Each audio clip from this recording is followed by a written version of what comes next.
Yeah, what's good, niggas? Can we stop this notion that if you were in so and so's position that you would be the hero of the story? That is absolute cap. But one of the main ones I see, Itachi and how he was wrong doing the Uchiha massacre. You know, Itachi's a character, a smart nigga. You know, at a very young age, Itachi's a smart nigga. And I think he knew at some point, obviously, we hear him as an Edo say, you know, I was wrong. There were other things I could have done, you know, and I feel like a lot of people take that and run with it to the fucking moon. But let me ask all of y'all, at least the ones that disagree with Itachi, like that are like, oh, if I was Itachi, I would have done this. How old are you right now? Now, imagine not being that age, because I imagine you're not 13. Imagine being 13 or 12 and a half, whatever the fuck Itachi was. Imagine being 12 and a half. Your best friend just got killed. Your family is going to die because you overheard a leader of your village talking about it. Here's your choice, and you have to make it in 36 hours. You either fight with your family and try to take down the Hidden Leaf, who you know has some crazy fighters, my guy, Kakashi, Hiruzen, Danzo, etc., other people, and you're gonna fight with your family, who has you, your dad, and not the second strongest nigga, which was your best friend. He's dead already. So you and your dad and the fodder ass Uchiha versus the entirety of the Hidden Leaf. As a 12 or 13-year-old, Itachi knew, yeah, we're fucked if we try to do this, especially without Shisui. Like, I'm not into the power scaling side of things, but let me ask you a question. Do you think Fugaku could have beat Hiruzen?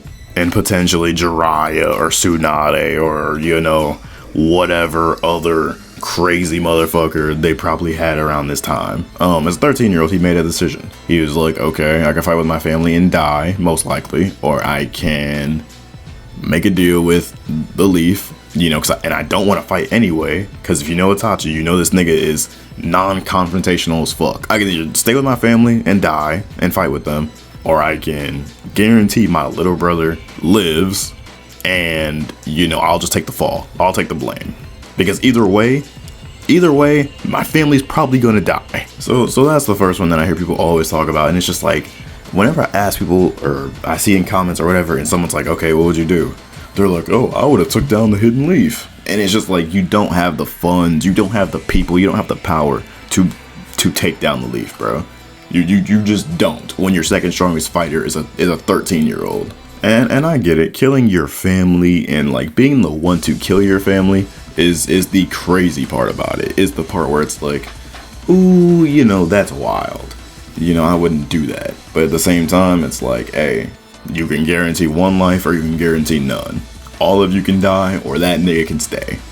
You know, and he made a choice that you think a 13-year-old would make. He made a more mature choice than a 13-year-old would make. A 13-year-old would be like, nah, fuck it. Let's fight these niggas. And then you end up clapped in a battlefield at 13. Like, come on now, bro. But guarantee your little brother's safety and guaranteeing your little brother a life to live is the best outcome he could have given by the time that Shisui was dead. If Shisui was still alive, I think they could have made something shake, because that nigga's powers were broken. But now you don't have that no more. So it's like, you gotta just do it. Anyways, it's been a while on that one. But the other one, people don't talk about it as much, but I feel the same exact way about it. What world they live in, it's like, you have to kill niggas. Like, I don't give it. Like, in the real world, we don't kill people. Your average person does not kill somebody. In Naruto, niggas kill niggas. Like, that's their job, is to kill niggas. You know, they don't have, like, not everybody in Naruto has this moral code that's like, you know, oh no, I'ma let you go. You know, that's some Naruto, Kakashi, Hidden Leaf ass shit to do, is, oh no, I'ma let you go, I'ma let you slide. That's some Goku ass shit. The hidden mist does not do that. Zabuza will kill a nigga so fast. Haku would kill a nigga so fast. Gaara would kill a nigga so fast. We saw it. We saw all these people kill people so quickly. Like, how do we not know that is a rarity in Naruto for niggas to be like, ooh, I'm gonna let you slide. You know what I mean? We didn't start seeing that shit until Naruto started doing it. Kakashi, you know? Like, come on, let's stop playing around. But Geto and JJK, when he, you know, turned into a bad evil monk man, he was a racist. Like, I know I just talked about the Toby Ramen thing. No, Gojo was a racist. I don't know what I would have done. Actually, if I was Gojo, I probably would just believe in Gojo. Like, I think Gojo and Gojo were close enough of friends and close enough of people to, like, if Gojo saw this nigga, like, on his depressive breakdown shit, and he was like, I don't know what the fuck to do, I think Gojo would be like, all right, bro, let's figure this out, you know? Because obviously they're both still teenagers or, like, in their joking young forms and shit.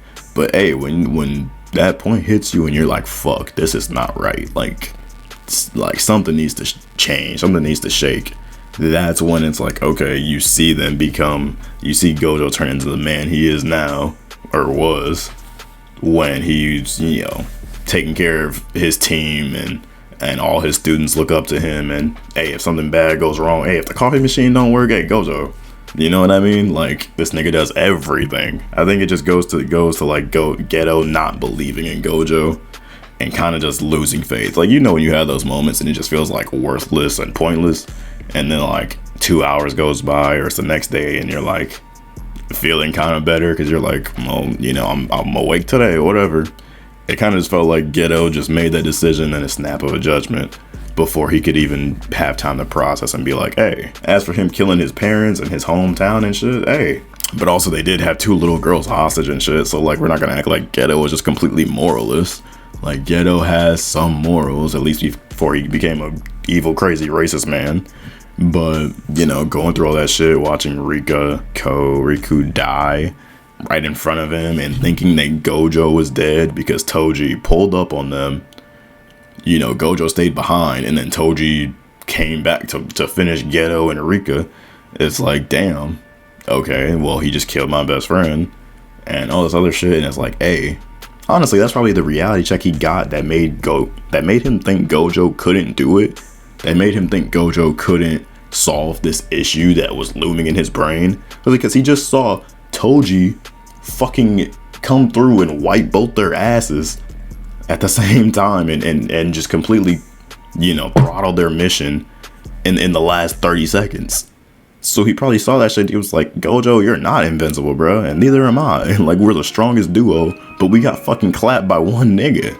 Like, that might fuck with your psyche if you go through your whole life thinking, hey, I'm cold, but hey, my best friend, hey, this nigga's that guy. And then all of a sudden you see that guy in that ground.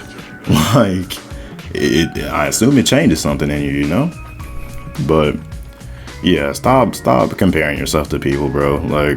Like our characters, I mean. Like, you know, they live in a world where they hunt people, they hunt animals, like, killing a random nigga is not going to put them down in the dumps, you know what I mean? Like, it has to be some real shit for them to really get in that depressive, exhausted, I'm done, fuck this ass type of mood. But anyways, yeah, stop doing that shit. Goodbye.